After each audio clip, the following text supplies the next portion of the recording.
Europan ere, ibili zarela esan diguzu lehen, ea kasu bitxiren bat konta iguzu. Jo, asko. Burua datorki Bilamobiera.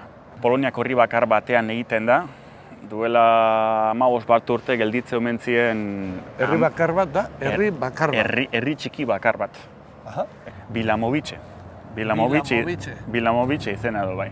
Hizkuntz germanikoa da. Osea, poloniaratik oso diferentea. Oso eraba diferentea. Den Nökven, wo der Vater mit der Wort sehr gut. 700 uur, het wird schon sein 800 uur.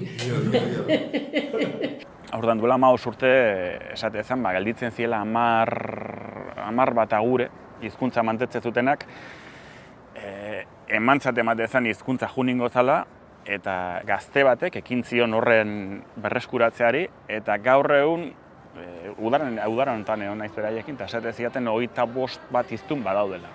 Eta harro zeuden, ze Bilamobiera behaiek esan da pasada, zaharren hizkuntza izatetik gazten hizkuntza izatea.